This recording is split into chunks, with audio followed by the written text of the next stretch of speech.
tigadzirise situation inenge yakaitika mune zvinhu zvanga zvabuda zvakanaka zvekuti tanga tine dividend yatitireva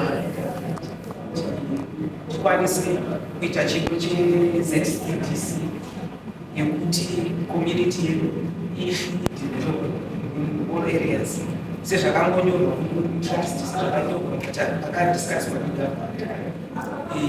chikuru chacho kuda kuti achieve tinoda kuti tione kuti objective yetrust inoenderera mberi isina kupongana isina zvingapinde kuti zvinhu zvisafamba nemusha but isusu as ZCDC tinenge tirimo sekuti kubuda kunoita madevelopments yavo ndo objective yedu yekuti tinenge tichiita give back community saka tinenge tichida kuti zvifambe munyara zvifambe zviri transparent zvifambe zvisina kupongana vanhu vese vachiwirirana tichiachiva zvatiri kufanira kuita tichisi kuona development yecommunity yedu sezvatu meeting that is between ZCDC and the Chiadza Community Ownership Trust, the local leadership and other development partners even from government.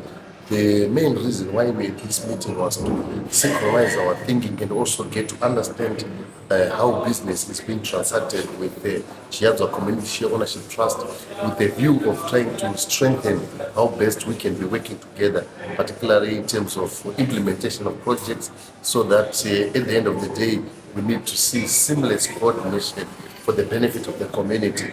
So a number of issues were discussed, and these were around issues to do with the governance issues, how we need to strengthen the framework in terms of governance issues, issues of accountability, transparent, particularly in terms of project coordination and implementation. 1.2 million was given to the community, but this was not deposited into the Community Ownership Trust as we need.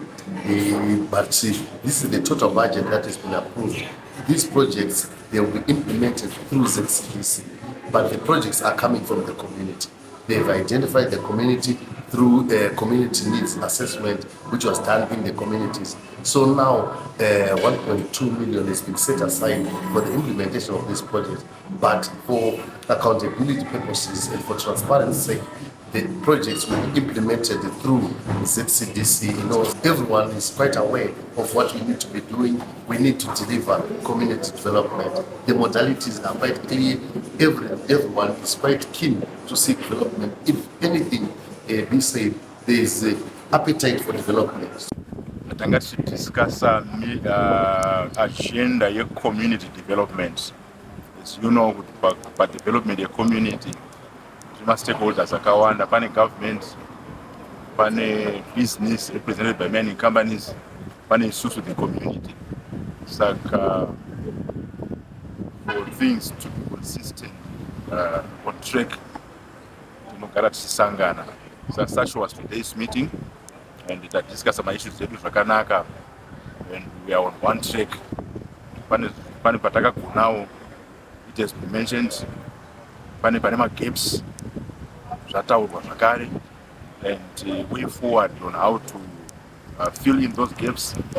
Pane resolutions aitwa, pane recommendations aitwa, so that we improve our systems and make sure we do the best for our country.